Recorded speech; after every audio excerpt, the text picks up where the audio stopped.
Britain had no king, only the echo of ruin. In the fog and the ash, bandits roamed like ghosts, and petty kings fought over crowns that meant nothing. The land was broken, bleeding from 1,000 wounds.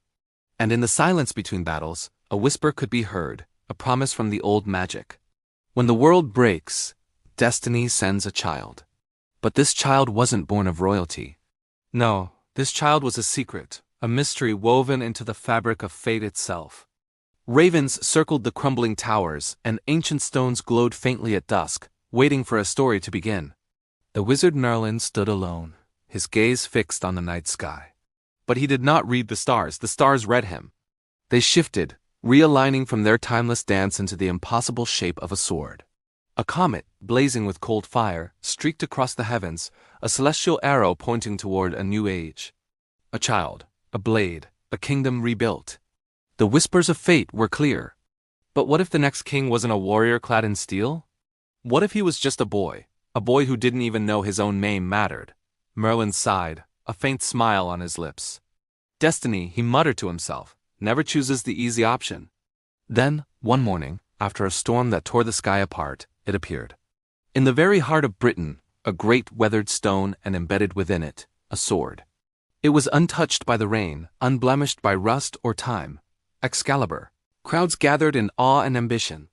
Mighty warriors, lords, and kings stepped forward, their muscles straining, their pride on full display. They pulled and heaved, but strength alone could not claim it. 5 kings, 6 generals, and 1 man who absolutely exaggerated his gym results, all failed.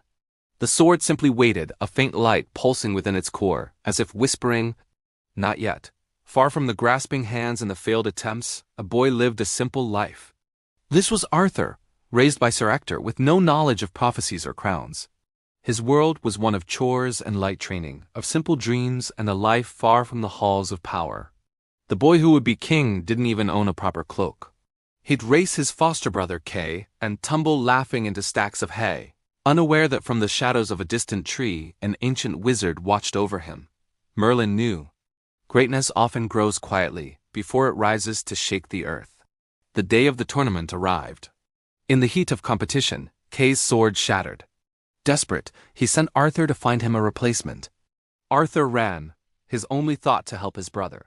He didn't know where he was going, simply following an unseen pull, a quiet call. He stumbled into the clearing, toward the stone he'd heard whispers of. He saw the sword not as a prize, but simply as a solution. Some weapons choose their master. He reached out, his hand closing around the hilt. There was no thunder, no explosion of light, just a soft pulse, a quiet hum of acceptance. And with an ease that defied all logic, he drew the blade from the stone. The crowd gasped, the kings stared in disbelief. Kay's face said it all, "That's not supposed to happen." And from the shadows, a figure emerged. It was Merlin. His voice, calm but clear, rang through the stunned silence. Destiny has spoken. A boy? A king? The idea was madness to some, a trick, an insult. The lords and warriors argued, their voices a storm of doubt and fear, but Merlin stood firm. Let the boy prove himself. Arthur, holding the gleaming sword, faced not a rival kingdom, but every doubt ever forged by fear. Yet he showed no arrogance, no lust for power. He spoke with a calm wisdom, a humility that disarmed his harshest critics. He was fair, he was just. And slowly, the people saw not a boy holding a sword, but the promise of a leader. A crown does not make a king makes the crown. And one by one, they began to unite behind him. Camelot began to rise. Not just as a castle of stone, but as an idea. Arthur sought out not the most powerful, but the most noble, the bravest, the most loyal. Lancelot, the peerless warrior. Gawain, the soul of courtesy. Percival, the pure of heart. For them he forged the Round Table. No head, no foot. No superior, no lesser, only honor. Merlin himself blessed the wood with ancient runes, binding it with the old magic. It was said one knight insisted on a chair with extra padding, but the table, and the idea it stood for, said no. A kingdom is strongest when every voice sits at the same height. But peace is a fragile thing. The first test arrived on the cold winds from the north. Strange storms, unnaturally fierce, plagued the land. Creatures from forgotten legends stirred in the shadows, and whispers of giants in the frozen mountains spread like a chill. Arthur, now king, led his new knights into the fray. They rode through frozen valleys and faced roaring winds, a fellowship tested against the elements. He faced not only enemies of flesh and bone, but the shadows of ancient fears.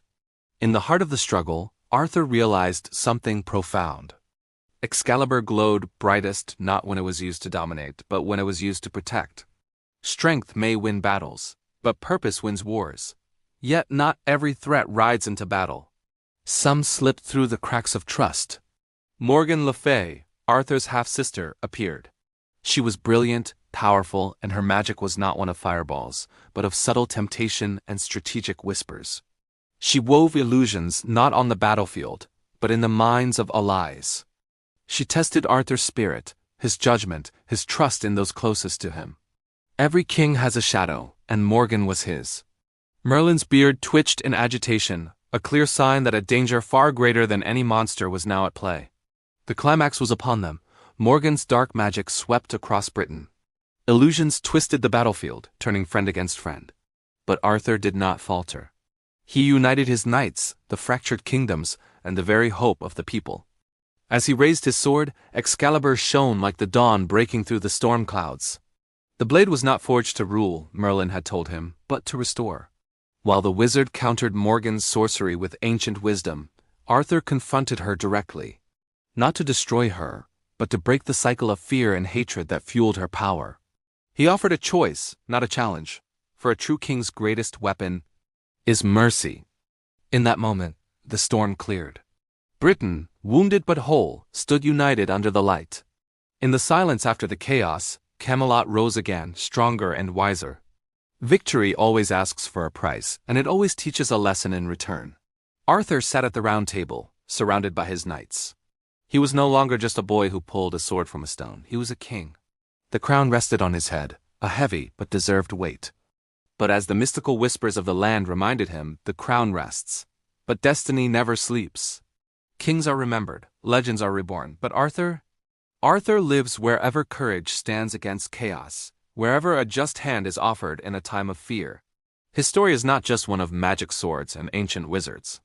It is the story of how greatness can be found in the most humble of places, and how a true kingdom is built not with stone, but with honor.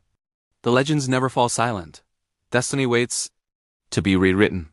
If this epic journey moved you, don't forget to subscribe to Legendary Myths for more dark, cinematic stories from across the world. Thanks for watching.